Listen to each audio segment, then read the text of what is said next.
님 이제 하나만 더 질문하겠습니다. 지금 우리 한강 작가가 예. 노벨 문학상을 받았지 예, 않습니까? 제가 좋아가지고 예. 카톡에 막 올리고 그랬어요. 예. 이거는 한 개인의 영광이나 업적이 아니라 한국이라는 국력 네, 너무 저변이 좋습니다. 결국 높이 올라가려면 밑바닥이 터가 깊이 파고 네. 다 공고해야 되는 부분들. 얼마나 한강 작가 얼마나 힘들여 공들여 글 썼습니까? 음. 대충 써낸 글 잘 없지만 대충 써낸 글 아닙니다. 진짜 뼈를 깎아서 쓴 글들인 게 보이잖아요. 얼마나 아프게 썼는데 얼마나 좋은지 뭐 그날 난리가 났습니다. 그래서 저도 막 온 사방 올리고 근데 에피소드가 있어요. 저 쓰는 와중에 우선 막 너무 기쁘다고 그러고 뭐라고 그러는가. 제가 그 몇 년 전에 노벨 커미티에서 추천서 의뢰를 받았었거든요. 그래서 한국 작가를 추천을 했었어요. 그래서 그 생각이 나서 물론 뭐 무조건 좋다 이렇게 하지는 않았죠. 장단점을 얘기하고.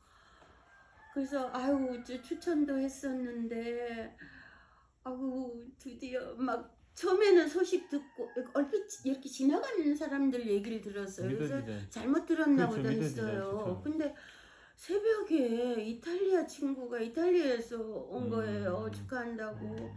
그래서 너무 좋아서 막 올리고는 그런데 오늘 들으니까 제가 그런 일도 있었는데 받아서 너무너무 기쁘다 하고 마지막 문장은 한강 작가에게 노벨 커미티에게 성원해 보내시는 국민 모두에게 감사하다고 그랬거든요. 근데 이제 오늘 들으니까 제가 노벨상 괜히 추천했다는 얘기를 해서 혹시 한강을 제가 추천했나 그런 의심을 하시는 분이 계셔서 그건 아니고요.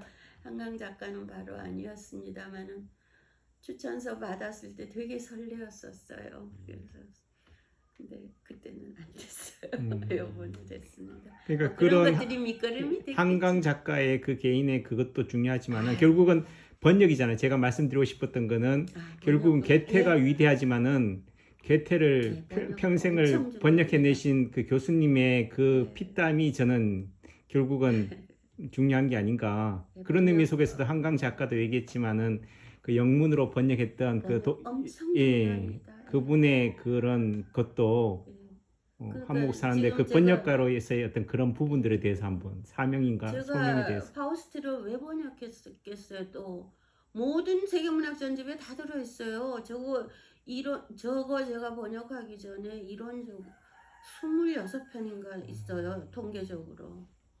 그런데 파우스트는 읽어볼래다 다 못 읽는 책이기도 합니다. 그러나 모든 걸 떠나서 소설인 줄 알기도 하고 뭐 그러는데다. 소설인 줄 혹시 파우스트가 시라고 생각해 보신 적 있어요? 못했죠. 상상이 안 되잖아요. 파우스트는 12,111행의 정교한 시로 된 희곡입니다. 그러니까 희곡을 드라마를 이제 뭐 대본을 혼자 읽으려니까 좀 재미없고 이런 것도 있지만 시라고는 아무도 상상조차 할 수 없는 상황에서 그래서 저 모토가 저기 있잖아요. 처음 번역 아니지만 첫 번역처럼 저는 40년 읽고 5년 번역했습니다. 첫 번역처럼 그리고 온문처럼입니다. 온문을 그 시를 그대로 다 살릴 수는 없어요. 거리가 너무 멀어서 그건 안 되지만 그래도 시 느낌이 좀 나게 하고 그러느라고 대역을 할 수밖에 없었어요. 그래도 독일어 모르시더라도 옆에 좀 보면 가공 같은 거 보이잖아요. 하우스, 마우스 이런 거 보이니까. 그래서 대역을 또 하느라고 대역은 이렇게 갖다 놓으면 될 것 같지만 대역 세팅도 굉장히 힘듭니다. 왜냐하면은 아시잖아요. 우리말은 모든 관계절이 앞으로 들어가요. 이렇고 이러한 순위가 시집을 갔다 이렇게 돼요. 근데 유럽어는 그렇지 않잖아요. 순위가 시집을 갔어요. 그리고 순위는 이렇고 이랬어요. 그런데 대역이 되면은 독일어 모르시는 분만 보는 게 아니고 아시는 분들도 봐요. 모르시는 분이 보면 더 그렇고 같은 줄을 볼 거 아니에요. 같은 줄을 보는데 영 딴소리가 쓰였으면 안 되잖아요. 이거 조정하느라고 어마어마하게 힘이 들었습니다. 시적으로만 우선 정확하게 하느라고. 정확하게 하는 게 대표적인 게 저 대표적인 문장입니다. 인간은 지향이 있는 한 방황한다요. 인간은 노력하는 한 방황한다. 익숙하시죠? 제 카톡 프로필에서 그걸 인용했었습니다. 예, 근데 이렇게거든요. 지향이 있는 한 방황한다고. 왜 이렇게 주문장을 이거 C 이꼬르 MC 자승이거든요. 요거 하나만 알면 다 아는 겁니다. 그런 문장인데 왜 저렇게 바꿨느냐 하면은 그러니까 독일어 슈트레비라는 동사가 일로매진의 뜻도 있어요. 노력의 뜻도 있긴 있어요. 근데 일로매진입니다. 그러니까 한 방향으로 쭉 이게 방향이 강조되는 동사거든요. 그래서 식물이 빛을 향하는 것도 저걸 쓰고 탑이 하늘로 솟는 것도 저걸 써요. 그래서 지향이 굉장히 어렵게 결정을 해서 지향이 있는 한 방황한다 그랬는데 근데 또 다시 보면은 문장이 틀려요. 방향이라고 그랬는데 지향이 있으면 가면 되지 왜 방향을 해요. 비문이에요. 저 대표적인 비문입니다. 저 언어학 하시는 분한테 야단 맞았습니다. 번역이 뭐 저러냐고. 대표적인 비문인데 이 비문이 주는 효과가 엄청납니다. 생각해 보십시오. 나이가 몇 살이든 방황하지 않는 인간이 어디 있어요. 근데 그것은 갈 곳이 있기 때문이거든. 그렇죠. 네. 너 지금 좀 방황해도 좀 있으면 괜찮아. 이런 위로 들었더라면 우리 금방 다 잊어버립니다. 저 기이한 문장을 어떻게 읽겠어요. 마음에 새겨지죠.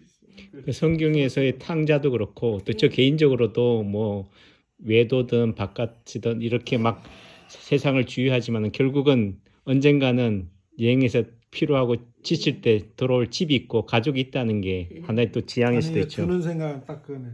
지향이 있기 때문에 방황이 생기는 거지. 그렇죠. 예, 지향이 없으면 방황이 그렇죠. 생길 수 없고. 생길 수가 없죠. 아주 가만히 앉아. 예. 그게 바우스트 테마입니다. 그러니까 나 방황이 이제 됐어. 아름다워지는. 나 이제 아주 편안하고 나는 내가 내 마음에 무척 들어 이러고 앉았으면 다 살았다는 거죠. 그렇죠. 그 좋은 거죠. 엎어지고 자빠지고 가는 동안이 살아있는 기간인 거죠. 저희가 일정을 딴 데서 하다가 이제 그래도 여백서원을 한번 가자. 퇴짜 맞더라도 가자. 그래도 또 기회가 된다면은 교수님도 얼굴이라도 멀발지라도 보자 했는데 그래도 허락해 주셔서 감사합니다. 저희가 오늘 풍기했어요. 아닙니다. 아이고.